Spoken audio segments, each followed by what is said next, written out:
Hai siswa-siswi SMP Negeri 5 Sungai Liat, bertemu lagi dengan Ibu Eti pada pembelajaran Bahasa Indonesia kelas 9. Semoga dalam pembelajaran kali ini, siswa dalam keadaan sehat dan tetap menjaga kesehatan. Pada video kali ini, kita akan melanjutkan pembelajaran kelas 9 tentang teks cerita inspiratif.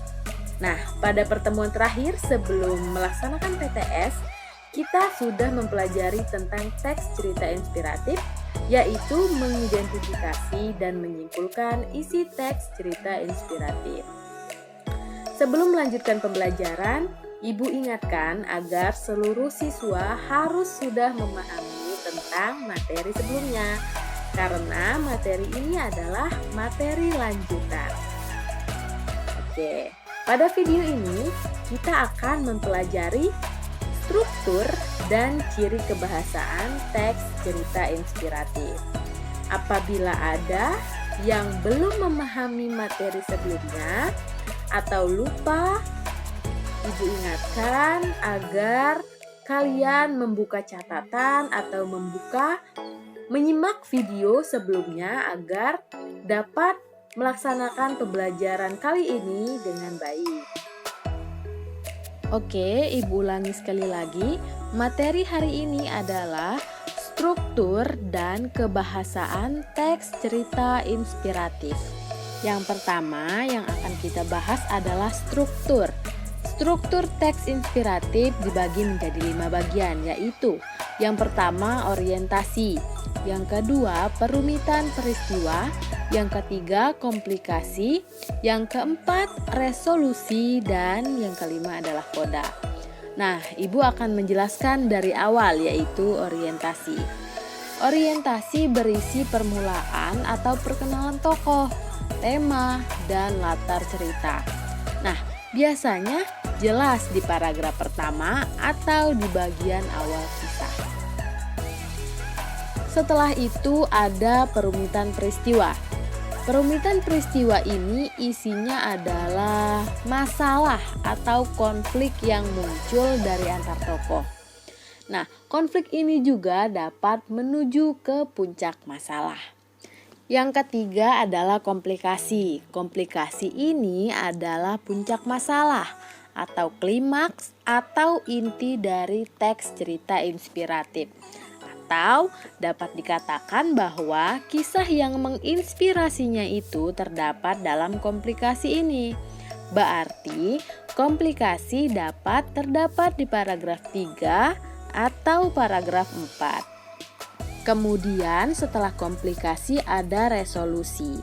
Resolusi ini merupakan penyelesaian masalah atau bagian pemecah masalah yang mungkin isinya bisa menyadarkan tokoh tentang kebaikan. Bagian inilah terdapat hal yang dapat menjadi inspirasi dari kisah tokoh. Yang terakhir adalah koda. Koda merupakan penutup cerita yang isinya bisa saja kesimpulan dari cerita, bisa juga pesan moral, atau amanat yang ingin disampaikan penulis. Setelah struktur teks cerita inspiratif, kita akan membahas ciri kebahasaan teks cerita inspiratif. Dapat dilihat dalam LKS bahwa menyebutkan ciri kebahasaan teks cerita inspiratif itu yang pertama menggunakan metafora. Metafora atau kata kiasan merupakan kata-kata yang bukan arti sebenarnya. Metafora digunakan untuk menggambarkan sesuatu atau sebuah perumpamaan dari arti sebenarnya. Nah, contohnya agar mudah dimengerti, ombak menghantam kepalaku setelah ia berteriak.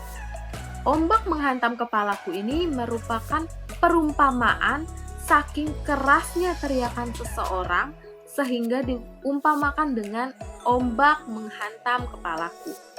Nah, yang kedua, menggunakan kata benda dan kata sifat.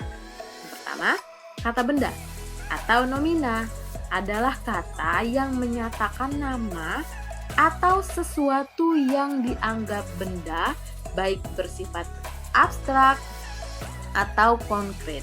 Nah, kata benda ini tidak harus kursi, meja, tapi misalnya ayahku adalah seorang guru. Ayahku merupakan kata benda. Selanjutnya kata sifat. Kata sifat atau adjektiva ini merupakan kata yang menjelaskan, mengubah, dan menambah arti dari kata benda agar lebih spesifik. Sederhananya, kata sifat ini memberikan keterangan dari kata benda. Contohnya, Risma terkenal di sekolah. Risma, kata benda. Terkenal merupakan kata sifat yang memberikan keterangan dari kata benda tersebut. Selanjutnya, menggunakan kata penghubung penanda urutan waktu. Kata penghubung penanda urutan waktu, misalnya kata lalu, kemudian, akhirnya, sebelumnya, ketika, dan sebagainya. 3 ciri kebahasaan yang sudah disebutkan merupakan 3 ciri kebahasaan yang terdapat di dalam LKS. Nah, selanjutnya Ibu akan menambahkan yang tidak terdapat di dalam LKS. Ini akan membantu anak-anak dalam mengerjakan tugas yang akan Ibu berikan. Ciri kebahasaan yang keempat yaitu menggunakan kata keterangan.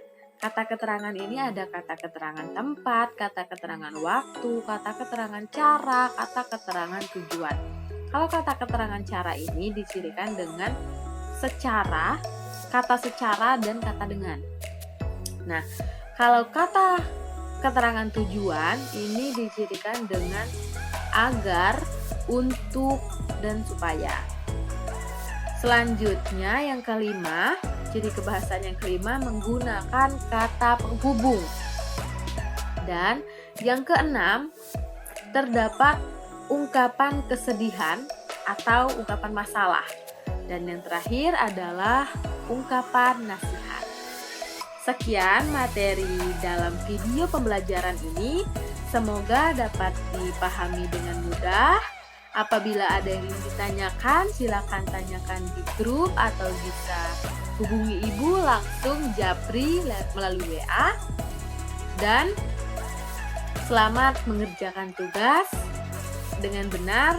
Semoga dapat mengerjakannya dan mendapatkan hasil yang maksimal. Terima kasih. Wassalamualaikum warahmatullahi wabarakatuh.